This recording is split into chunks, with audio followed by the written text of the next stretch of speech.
다 함께 기도드리심으로 금요 예배 하나님 앞에 영광 돌려드립니다. 자비하시고 인애로우시며 노하기를 더디하시는 사랑의 하나님, 하나님의 은혜를 참으로 감사를 드립니다. 이 하루도 하나님의 은혜 가운데 평안히 거하다가 저녁을 맞이하여 하나님을 찬양할 수 있도록 인도해 주시니 참 감사합니다. 저에게 호흡을 주시고 건강을 주시고 또 하나님을 찬양하고 하나님을 높일 수 있는 귀한 복된 마음을 주셔서 목청껏 마음껏 힘을 다해 하나님을 찬양케 하시고 하나님의 영광을 구하게 하시니 참 감사합니다. 하나님 주신 모든 은사와 재능과 달란트들을 하나님 영광 위에 드릴 수 있는 저희들 되게 하여 주옵소서. 예배 시험을 주님께 맡겨드리오며 거룩하신 예수님의 이름으로 축복하며 기도드리옵나이다. 아멘. 가장 먼저 드릴 찬양은 하나님을 만나면 끝난 것이다. 제 기억으로는 이 찬양을 우리 교회에서 한 3번 했던 것 같아요. 근데 할 때마다 이상한 일들이 있었어요. 네, 그래서 이상한 일들이 있고 막 심란한 일들이 있어서 인간적으로 생각하면 이 찬양을 할 때마다 왜 그런 일이 일어나지? 라고 생각을 했는데 그만큼 이 찬양을 하나님께서는 기뻐하시고 마귀는 싫어한다는 생각이 들더라고요. 그래서 이 가사 그대로 사람들의 말을 듣지 아니하고 하나님을 바라보는 자들로서 하나님을 찬양하기를 원합니다.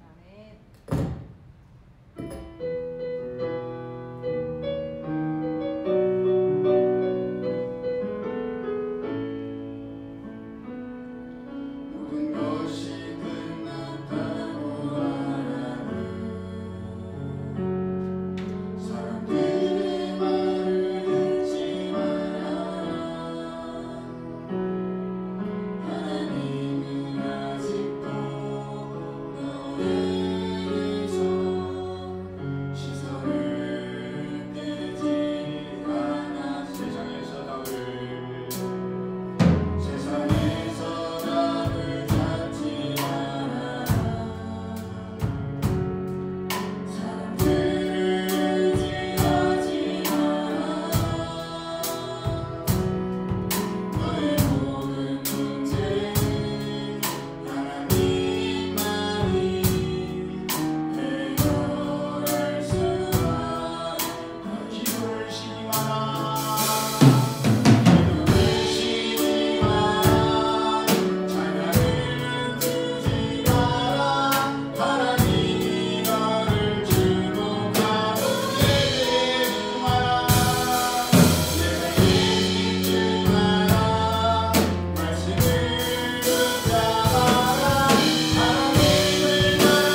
이제 역전되리라. 단번에 역전시키는 줄로 믿습니다. 네. 찬양입니다.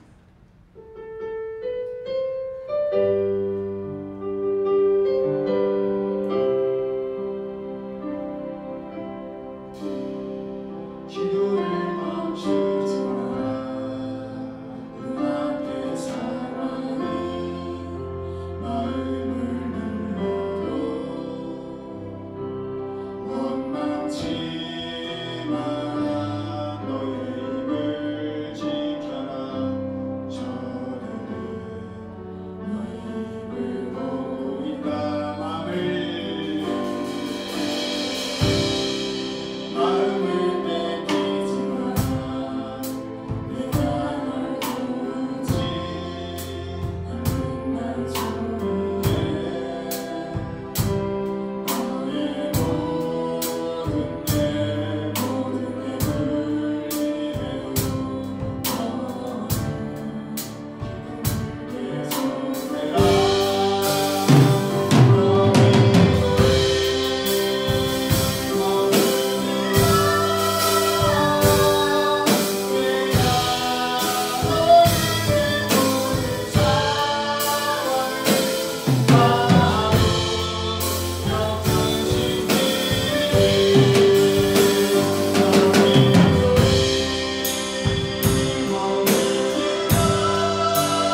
하셨던 말로 논 있습니다. 아멘. 왜 나만 겪는 고난이냐고 찬양합니다.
마지막으로 드릴 찬양은 갈라디아서 1장 10절의 말씀을 근거로 한 영으로만이라는 찬양입니다. 저는 이런 찬양을 참 좋아해요.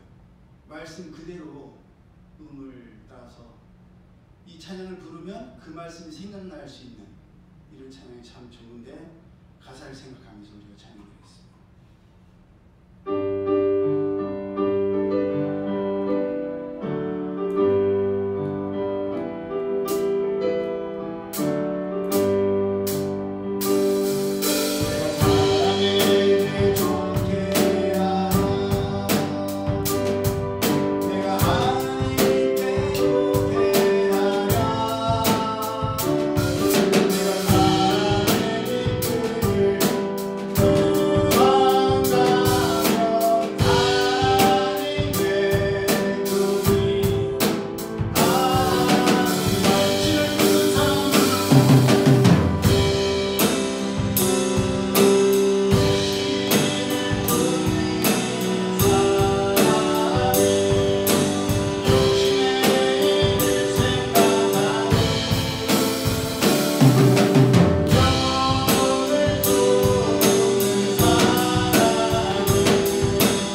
말씀 신약성경 로마서 8장 18절에서 25절까지의 말씀 우리 함께 합독합니다.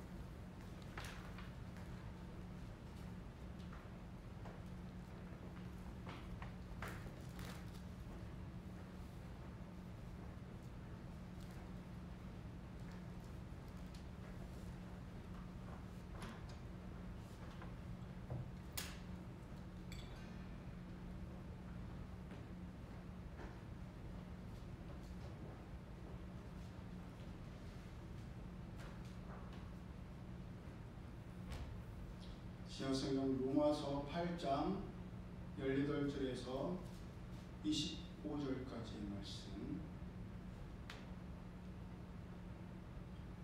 시작. 생각하건대 현재의 고난은 장차 우리에게 나타날 영광과 비교할 수 없도다. 피조물이 고대하는 바는 하나님의 아들들이 나타나는 것이니 피조물이 허무한데 굴복하는 것은 자기 뜻이 아니요 오직 굴복하게 하신 이로 말미암음이라. 그 바라는 것은 피조물도 썩어짐의 종로로 탄 데서 해방되어 하나님의 자녀들의 영광의 자유에 이르는 것이니라. 피조물이 다 이제까지 함께 단식하며 함께 고통을 겪고 있는 것을 우리가 아느니라. 그뿐 아니라 또한 우리 곧 성령의 처음 익은 열매를 받은 우리까지도 속으로 단식하여 양자될 것 곧 우리 몸의 속량을 기다리느니라.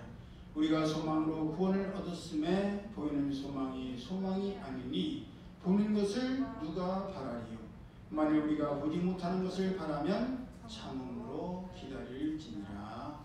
아멘. 우리가 함께 합독한 말씀을 본문으로 현재의 고난은 장차 나타날 영광과 비교할 수 없도다 라는 제목으로 함께 은혜를 나누기를 원합니다. 육신의 정욕과 이성의 유혹을 따르려고 하는 우리의 마음을 이길 수 있는 분은 오직 우리 안에 계시는 하나님의 거룩하신 성령님 뿐입니다. 성령님의 인도하심을 따르지 않고는 결단코 우리 속에 자리 잡고 있는 육신의 생각을 이기고 싶어도 이길 수가 없습니다. 해보세요. 해본 분은 아십니다. 내 결심과 내 노력과 내 결단이 아무리 강한 것 같아도 절대 못합니다. 손을 잘라도 안 돼요. 심지어 자를 수도 없어요. 자르지도 못하면서 자르면 되지 않을까라는 말도 안 되는 착각과 교만에 빠집니다. 우리 안에 성령님이 계시고 우리가 성령님의 인도하심을 따를 때만이 우리는 육신대로 살려고 하지 않고 하나님의 말씀을 즐거워하고 하나님의 법을 따를 수가 있습니다. 그러니 오늘 예배드리는 우리 성도들 가운데 내 마음에는 정말 하나님께서 기뻐하시는 일을 하고 싶고 생각으로는 마음으로는 그러한데 왜 되지를 않지? 왜 되지 않겠어요? 우리 안에 성령님이 계시지를 않기 때문에. 안에 근육이 없는데 어떻게 하겠어요? 머리로 아무리 계획을 세워도 결단하여도 되지를 않는 거예요. 그러니 마음으로는 하나님의 법을 따르고 싶은데 되지 않는다. 내 안에 성령님이 계시지 않아요. 그거를 인정해야 돼요. 그걸 인정하지 않고 내 속에 성령님이 계시다라고 계속 착각하고 고집 부리는 것은 말도 안 되는 일이에요. 그래서 출발부터가 내 안에 그런 일을 계속 계획하는데도 불구하고 되지 않는다. 내 안에 성령님이 계시지 않는다. 성령님 내 안에 임재하여 주셔서 저로 하여금 감당할 힘을 주십시오. 그게 맞는 거예요. 예수님을 죽은 자 가운데서 살리신 하나님의 영이 우리 안에 계실 때 성령님께서 우리의 죽을 몸도 다시 살리십니다. 우리가 육신을 따라 살면 결국 죽게 될 것이지만 성령님의 인도하심을 따르고 성령님의 음성을 들어서 우리의 몸의 행실을 죽이면 우리의 영은 살 것입니다. 하나님을 믿고 하나님의 말씀대로 살며 하나님의 인도하심을 따르는 사람은 누구나 다 하나님의 아들과 딸이요. 그렇게 우리는 하나님을 아빠, 아버지라 부를 수 있습니다. 그렇게 우리가 하나님의 자녀가 될 때 자녀이기에 하나님의 나라를 상속받을 수 있게 되며 상속자이기에 영광을 위해서 고난도 함께 받아야 합니다. 우리 주변에도 부모님께서 부자였으면 많은 유산을 상속받게 되는 경우 보셨어요? 주변에서? 많은 유산을 받는 분 저는 한 명도 못 봤어요. 우리 주변에는 그런 부자가 없나 봐. 그런 얘기는 못 들었고 부모님께서 경제적으로 어려우셔서 부채를 상속받게 되는 경우를 들었어요. 처음에 그 얘기를 듣고는 굉장히 놀랐습니다. 아니 상속이라는 것은 부동산이나 자산이나 그 있는 거 좋은 거를 물려받는 게 상속이지 무슨 빚을 상속받냐고. 그런데 그렇지 않더라고요. 빚도 부채도 상속이 되더라고요. 부동산은 상속으로 받는데 자산은 부채가 있어서 그러니까 땅은 있어요. 건물은 있어. 근데 돈으로 빚을 진 거예요. 그러면 어떻게 돼요? 상속으로 물려받은 부동산을 팔아서 빚을 먼저 갚아야 됩니다. 그래서 사람들 중에도 그걸 따지는 사람이 있잖아요. 우리 동생이 세무사라서 그런 걸 물어보는 사람들이 있대요. 부모님으로부터 물려받을 게 이만큼이 있고 이득이 있고 마이너스가 있는데 이걸 물려받는 게 좋겠냐? 물려받지 않는 게 좋겠냐? 그래서 빚지는 장사는 안 하려고 한다는 거예요. 그처럼 상속은 좋은 것도 상속받지만 힘들고 어려운 것도 상속받습니다. 그것이 바로 상속자예요. 얼마 전에도 제가 김창욱 그 TV 유튜브를 즐겨 듣는데 거기에 외동딸이야. 외동딸. 딸이 이 사람밖에 없어. 자식이 이 사람밖에 없어. 근데 엄마가 젊으실 때 아주 사업을 크게 하셨대요. 그래서 큰 돈을 만지셨던 분이고 집도 굉장히 보유하고. 근데 이 엄마가 딸이 결혼하면서 자녀를 낳았고 그 자녀를 좀 돌봐달라고 해서 모든 사업을 접고 딸을 돌봤어요. 왜냐면 이 딸이 어렸을 때 돌아보지 못한 것 때문에 미안해서 이 딸을 돌봤는데 이 손녀가 어느 정도 크니까 할머니의 간섭을 싫어하게 되는 거예요. 그러니까 할머니가 자기가 잘 나가던 사업을 접은 것도 딸한테 미안해서 그 딸의 딸이라도 내가 돌봐주려고 한 건데 이제는 사업장도 없어졌고 손녀도 내 도움이 필요해서 모든 걸 접었는데 손녀도 간섭을 싫어하고 그러니까 할머니가 멘붕이 오신 거예요. 그래서 치매가 오셨어요. 했던 말을 또 하시고 그러니까 딸이 엄마한테 짜증을 내. 엄마 왜 했던 말 또 하고 또 그래 짜증을 낸 거야. 근데 그 인터뷰를 통해서 엄마가 이렇게 된 것이 그 딸을 위해서 헌신하다가 그렇게 됐다는 걸 듣고 이제부터는 엄마를 잘 돌봐야 되겠다. 그러니까 김창욱 씨가 그러더라고요. 엄마 아파트만 탐내지 말고 엄마의 아픈 부분도 잘 돌보는 게 상충녀의 의무다. 예. 우리가 부모님으로부터 좋은 유전자만 물려받으면 얼마나 좋겠어요. 잘생기고 예쁘고 키 크고 날씬하고 피부도 너무너무 곱고 똑똑하고 자상하고 따뜻하고 그런 거 좋은 것만 물려받으면 몰빵한다면 얼마나 좋겠냐. 그런데 우리가 잘 알다시피 좋은 것보다는 좋지 않은 것을 더 유전자로 물려받을 확률이 굉장히 높습니다. 그러니 상속자라는 것은 좋은 것만을 취하는 것이 아니에요. 힘들고 어려운 것도 취하는 것이 상속자의 의무입니다. 그러니 부활의 영광, 그리스도의 영광을 함께 받고 누리려면 예수님께서 받으신 고난과 아픔도 함께 받아야만 하는 것입니다. 하나님의 아들이신 예수님께서도 고난의 잔을 피할 수가 없으셨고 죽기까지 순종하셨습니다. 여러분 생각해보세요. 모든 질병과 더러운 귀신을 쫓아내시고 죽은 자도 살리신 예수님께서도 죽기까지 순종하셨는데 우리라고 거저 먹겠어요? 날로? 아니에요. 우리라고 해서 아무 어려움 없이, 아무 고통 없이, 아무 고난 없이 영광만을 누릴 수는 없습니다.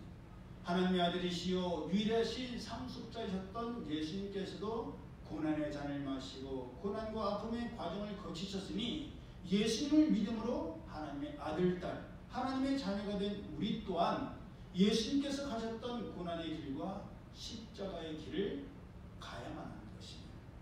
예수님께서는 이미 예수님을 따라오려면 자기를 부인하고 자기 십자가를 지고 예수님을 따라오라고 말씀하셨습니다. 그 십자가가 없이는 영광을 누릴래야 누릴 수가 없습니다. 여러분, 우리가 외국 여행을 갈 때 꼭 필요한 게 뭐예요? 여권이에요. 여권. 네. 여권이 있어야 그 나라에 들어갈 수 있는 허락 도장, 비자를 받아요. 그런데 우리가 여행을 하다 보면 제일 중요하니까 잘 보관을 한단 말이에요. 안 잊어먹도록, 도둑 당하지 않도록. 이 패스포트만 노리는 도둑이 있어요. 여권을 위조하려고. 그러니까 깊숙한 곳에 잘 넣는다고 놓는데 저는 그 에피소드를 잊지를 못해요. 우리 친구가 아니라 후배들이랑, 신학과 후배들이랑 요르단과 이집트, 이스라엘을 여행할 때 있는데 이스라엘에서 여행 잘하고 렌트를 해갖고 막 같은 차 타고 다니면서 여행을 잘하고 요르단으로 넘어가려고 배를 타야 돼요. 요르단으로 가려면 배를 타러 갔는데 국경을 넘는데 여권이 보이질 않는 거예요. 처음에 제 여권이 안 보였어요. 얼마나 당황하겠어요.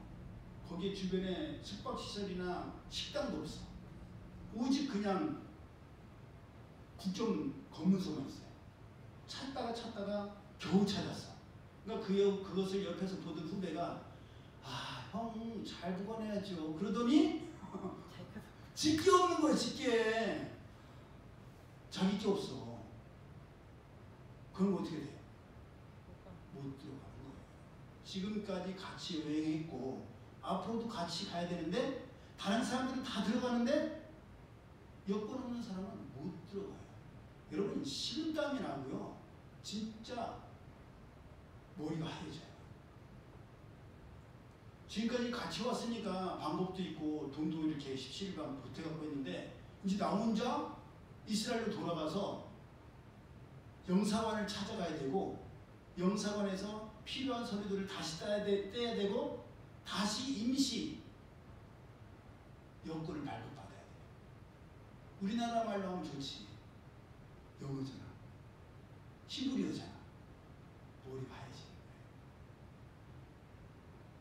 거예요. 여러분, 고난이 바로 영광을 위한 여권이요 비자입니다. 고난의 패스포트 없이는 하나님 나라에 들어갈래야 들어갈 수가 없습니다. 예수께서 마태복음 22장 1절 이하 이야기를 통해서 천국은 마치 자기 아들을 위하여 혼인잔치를 베푼 어떤 인군과 같아서 혼인잔치의 청함을 받은 사람들은 많지만 오기를 싫어하여서 오지 않고 보낸 종들을 잡아 모욕하고 죽인 것과 같으며 임금이 노하여 군대를 보내서 살인한 자들 진멸하고 동네를 불사른 뒤에 다시 종들을 보내서 사람들을 청했지만 누구나 다 올 수가 있었지만 조건이 있었어요. 뭐예요? 옷. 예복을 입지 않은 사람은 들어올 수가 없었습니다. 쫓겨나서 바깥 어두운 데서 슬피 울며 이를 갈겨야 될 것이라고 말씀하셨습니다. 최소한의 자격과 준비물이 바로 예복을 입어야 한다는 것입니다. 그렇게 천국잔치에 들어가는 예복이 바로 우리가 반드시 입어야 되는 고난의 예복입니다. 우리가 잘 알다시피 구약에서 예수님의 예표라고 하시는 사람이 있어요. 이 사람은 진짜 예수님의 전신이라고 해도 부족합니다. 누군 것 같아요?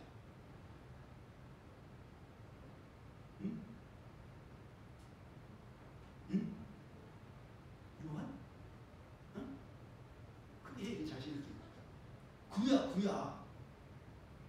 구약에서. 야, 이 사람은 진짜 우리 예수님 같아. 요셉이에요, 요셉. 요셉. 의아한 표정인데 우리가 알다시피 구약에서 이 요셉은 형들에 의해서 아버지 야곱이 정성껏 만들어서 입힌 채색옷이 벗겨지고 그 옷은 갈갈이 찢겨져서 짐승의 피에 더러워지게 됩니다. 그리고 형들은 요셉이 입었던 채색옷을 가져다가 아버지 야곱에게 보여주면서 이것이 아버지의 아들의 옷인가 보소서. 아주 교활하고 비겁하고 악랄한 가증한 모습이에요. 우리 속에도 있는. 야곱은 사랑하는 아들 요셉이 입었던 옷이 찢어져서 피가 묻어있는 것을 보고 아들이 죽었다고 하면서 슬피 울었습니다.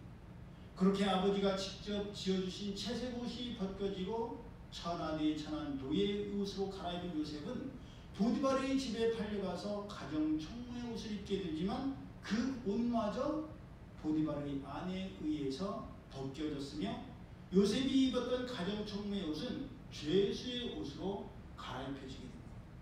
그리고 감옥의 모든 과정이 끝났을 때 하나님께서는 그 모든 옷들을 벗게 하셨으며 수염을 밀게 하시고 단번에 요셉의 삶을 역전시키셔서 애굽의 총리로서 가장 좋고 가장 빛나는 옷을 입게 하셨습니다. 그처럼 예수님도 십자가를 지시고 고난을 당하실 때에 예수님을 모욕하고 조롱하기 위해서 예수님께서 입고 계시던 옷을 벗긴 뒤에 홈폰을 입히고 가시관을 엮어 그 머리에 씌웠으며 침을 뱉고 주먹으로 얼굴을 때렸습니다. 너를 때린 이가 누군지 맞춰봐라. 심지어 마태복음 27장 35절 보면 예수님을 십자가에 못 박은 뒤에는 그 입고 있던 옷마저 팬티까지도 벗기고 와서 제비뽑아 나눠 가졌습니다. 하나님의 아들이신 예수님조차도 그런 고난의 옷을 입으신 뒤에 세마포로 쌓여지셨고 죽은 지 4일 만에 죽은 자 가운데서 살아나셔서 그 세마포까지도 다 벗으셨습니다. 그러니 오늘 살아간 우리도 고난의 옷을 입지 않고는 영광의 자리에 오를 수가 없으며 영광의 옷으로 갈아입을 수가 없습니다. 우리 체육사님도 그러셨는지 모르겠지만 저희는 교복이 없는 세대. 예, 그래서 저희들만 교복을 한 번도 입지를 못했어요. 앞에 분들은 막 검은 거에 그 세라복 예쁜 하얀색 그런 교복을 입는 걸 봤는데 저희 때 갑자기 교복이 자유화돼갖고 교복을 못 입게 하더니 또 후배들부터는 다시 교복을 입게 하더라고요. 그래서 저희들만 교복을 못 입은 세대예요. 하지만 대부분의 경우 어른이 되기까지는 최소한 몇 번의 교복을 입어야 되죠? 2번이죠. 좋은 사립 초등학교 다니는 애들, 성모 초등학교 다니는 애들 같은 경우는 3번 입지만 보통은 2번을 입어야 됩니다. 그런데 그제서야 자유로운 어른이 되고 대학생이 되어서 내 옷을 마음대로 입게 됩니다. 그처럼 고난의 과정을 거쳐야만 참된 자유와 기쁨, 행복과 영광을 위한 그런 과정을 다 통과할 수가 있는 거예요. 그래서 이제 새내기 25학번 새로 들어가면 우리도 해봤지만 반드시 그 수업을 들어야 되는 수업을 뭐라고 하죠? 전공 필수라고 하죠. 이것은 자유선택이 아니에요. 듣기 싫어도 꼭 들어야지만 졸업이 가능해요. 이 고난이 바로 우리의 전공 필수 과정입니다. 이미 우리 앞서간 믿음의 선진들도 모두 다 동일하게 이 전공 필수 고난의 과정을 거쳤고 고난을 지나서 영광에 이르렀습니다.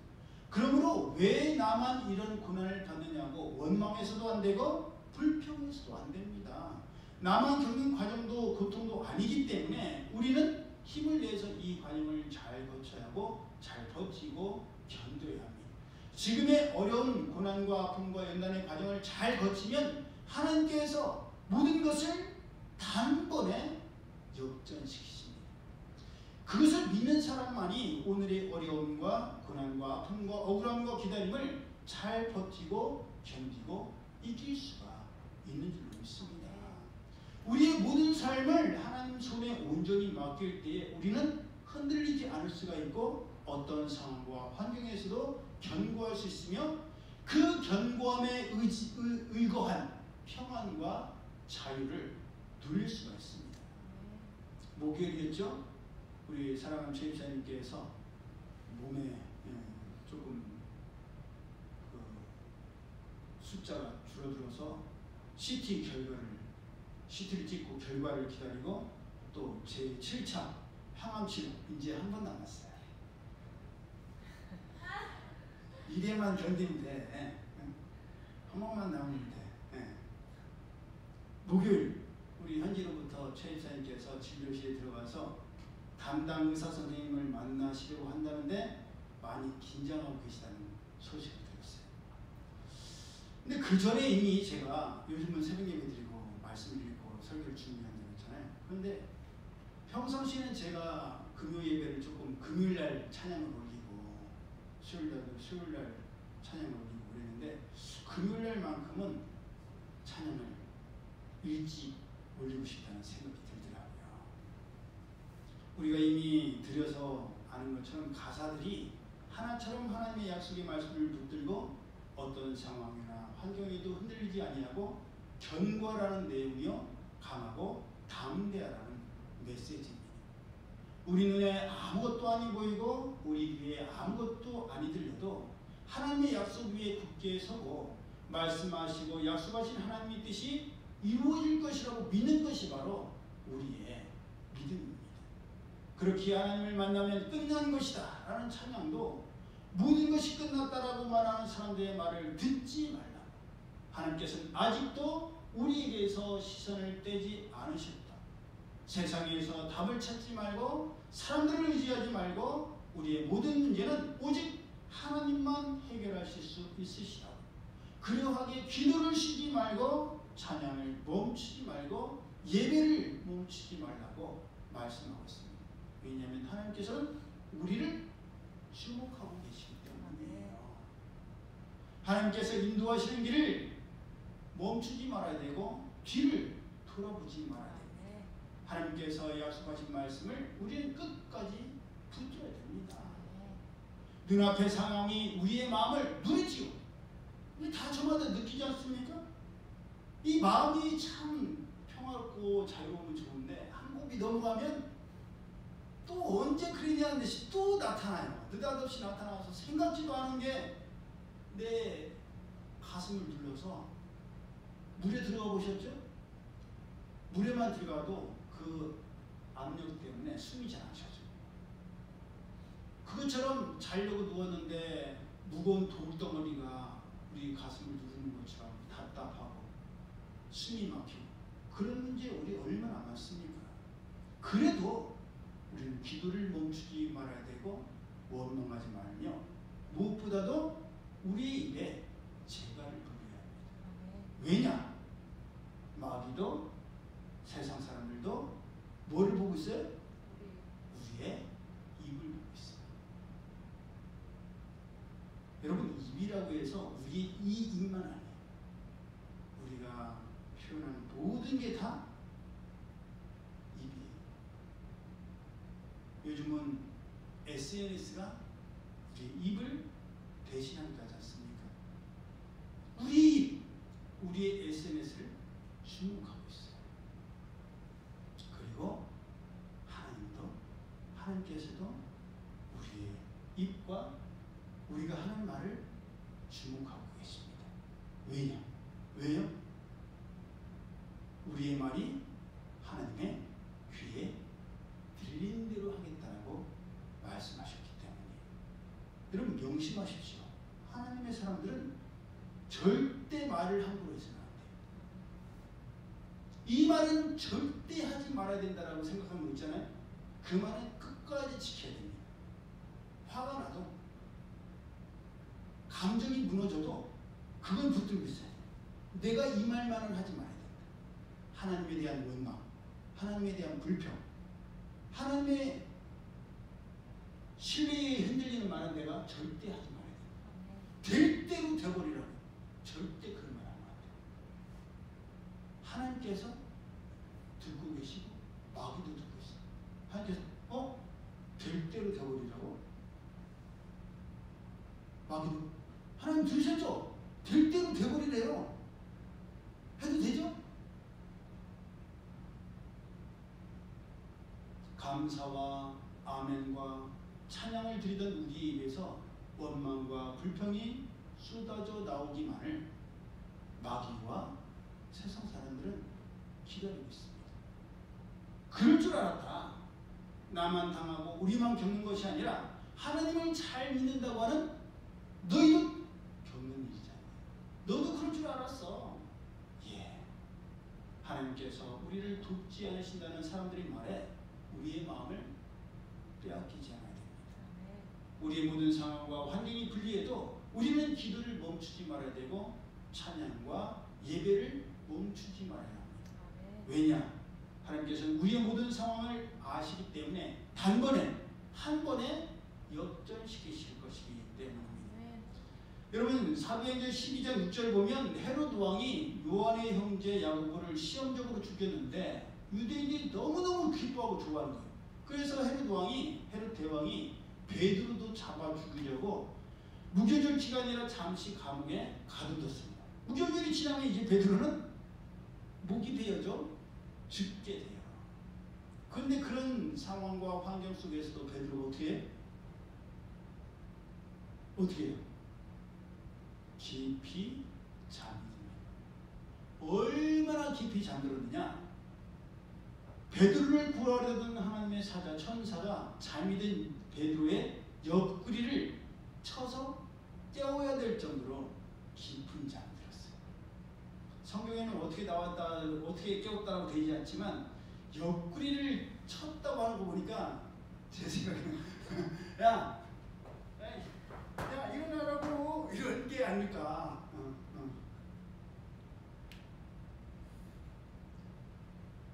그러고도 정신을 못 차렸어요. 천사가 따라오라고 해서 따라가기는 가는데 비몽사몽 가는 거예요. 안전한 곳에 가서야 그제서야 정신이 차리고 하나님께서 자기를 구하셨음을 알 정도였습니다. 여러분 생각해 보세요. 그 난리 중에 어떻게도 그렇게 깊은 잠을 잘 수가 있겠느냐 말이에요. 이제 곧 자기의 목숨이 날아갈 판이요 목이 잘릴 판인데 그런 상황과 환경에서 들리는 거라고는 내일 아침에 목을 벨 거야. 살벌한 이야기들만 들리고 살벌한 일들만 눈에 보이는 상황인데 여러분 근데 베드로가 원래 이렇게 강하고 담대한 사람이었느냐? 아니었잖아요. 죽을까봐 살려고 예수님을 3번이나 부인했고 저주하기까지 했던 사람입니다. 그런데 그랬던 베드로가 이렇게까지 내일 죽을지도 모르는데 깊은 잠을 이렇게 잘 수 있었던 건 뭐예요?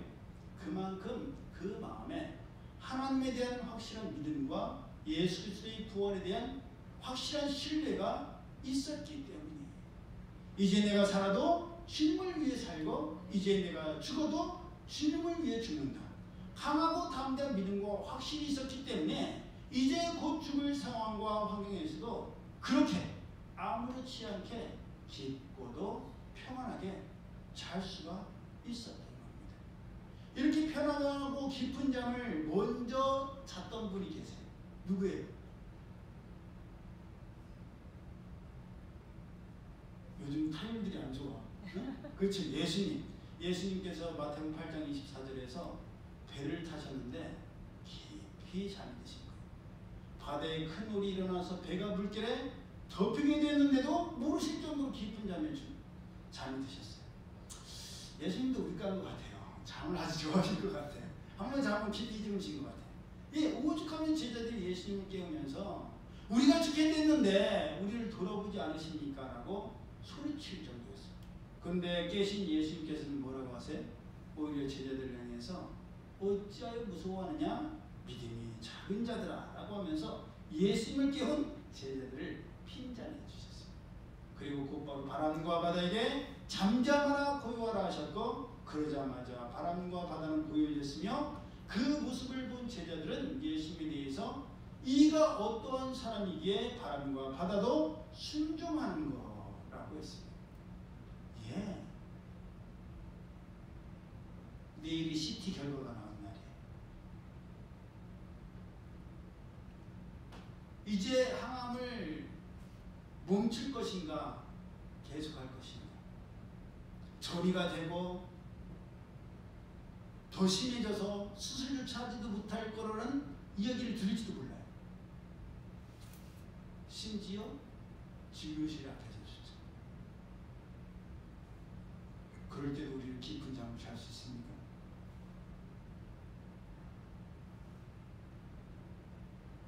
내일 우리 인생에 중요한 결정이 있어요. 그런데도 불구하고 우리가 깊고 편안히 잘 수 있어요? 남의 이야기일 때 쉬워요, 여러분. 하나님 믿으면 되지. 내일일 때, 그게 내일일 때도 그렇게 편안히 잘 수가 있겠느냐. 그렇게 잘 수 있다는 것은 뭐예요? 그만큼 견고하기 때문에. 하나님에 대한 확신, 하나님에 대한 믿음. 하나님께서는 결국 선을 이루시는 분이시다. 하나님께서는 결국 해피엔딩으로 끝내시다. 내 삶이 하나님 손에 있으니 살아도 주를 위해, 죽어도 주를 위해. 그 평안함이 있을 때 내일 어떻게 될지 모르는데 깊이 자는 거예요. 그 평안함, 그 흔들리지 않는 평안함, 시머스예요. 네? 그 평안함이 우리에게 있어야 됩니다. 우리의 상황이 아무리 힘들고, 여러분 우리 가운데 보이는 사람이 없어요. 보이는 것을 믿는 건 믿음이 아니에요. 보이지 않기에 기다리는 거예요. 하나님께서 행하실 것입니다. 아마 우리 성도들 가운데서 끊임없이 그 싸움이 있을 거예요. 내 힘으로 할 거냐, 내가 할 수 있는 일이야. 뭐를 사는 것도 그렇고, 뭐를 계약하는 것도 그렇고, 내가 마음만 먹으면 할 수 있어.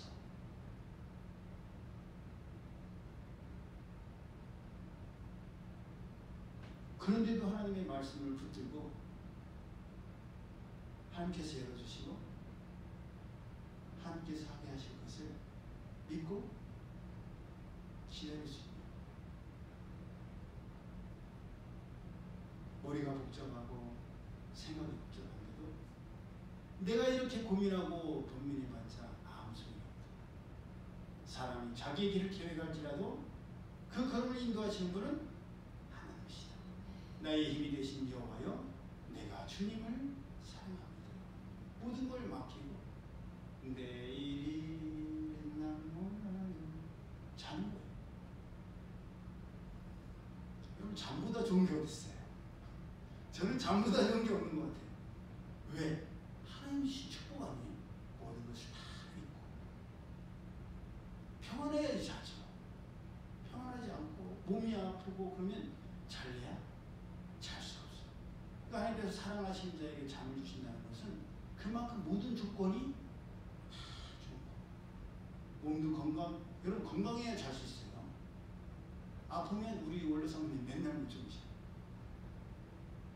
건강해야 잘 수가 없고, 마음에 염려와 걱정과 불안이 없어야 깊이 수면할 수가 있어요. 이제 우리가 그런 기도를 드렸으면 좋겠어요. 하나님, 흔들리지 않는 시머스 침대가 되게 해주십시오. 어떤 상황에도 내가 고민해봤자 하나님 뜻 가운데 될 줄 믿고 하나님께 모든 걸 맡기고, 나는 하나님께서 하라 하시는 것 하고 하지 말라 하시는 것 안 하고 하나님 말씀대로 살리라. 예, 여러분 그것보다 쉽고 간단한 일이 없습니다. 그 과정만 들어서면요, 어떤 것도 우리를 막을 수가 없습니다. 하나님께서 지금 우리에게 고난을 주신 것은 바로 그 패스포트를 받으라고 하시는 거예요. 여러분 그 과정을 거치지 않고는 그거를 받을 수가 없어요. 그 과정을 거친 뒤에야 하나님께서 지켜주셔야 돼요. 모든 걸 하나님께 맡겨야 되는 거예요. 그럴 때에 고난 중에도 우리는 즐거워할 수가 있는 줄 믿습니다. 그러므로 오늘의 근심과 염려와 어려움과 억울함과 답답함이 있다 할지라도 이것은 과정이에요. 과정. 이 과정을 거친 뒤에 모든 것을 다 하나님께 맡길 때 하나님의 영광이, 그리스도의 영광이 우리 삶 가운데 반드시 이루어질 줄 믿습니다. 그 믿음으로 표대를 향해서 나가는 우리 모두가 되기를 예수의 이름으로 축복합니다. 아멘. 기도드립니다. 사랑의 하나님 감사합니다. 형통하고 순탄한 길만 가기를 원하는 저희들이지만 어려움과 아픔과 슬픔과 고통을 통해서, 기다림을 통해서, 연단과 인내를 통해서 하나님의 놀라운 인도하심과 은혜를 경험하게 하시고 확신하게 해주시니 참 감사합니다. 지금의 이 고난은 장차 우리에게 나타날 영광과 좋게 비교할 수 없기에 이 고난도 기뻐하며 기대하며 나갈 수 있는 저희들을 되게 하여 주옵소서. 어떠한 상황에도 어떠한 환경에도 흔들리지 않는 견고한 편안함이 저희 가운데 넘치게 하여 주옵소서. 이제는 우리 주 예수 그리스도의 은혜와 하나님 아버지의 그 크신 사랑하심과 성령님의 교통하심이 하나님의 인도하심 가운데 고난을 이겨내기를 원하는 이들 모두에게 이제부터 영원히 함께 하실지어다.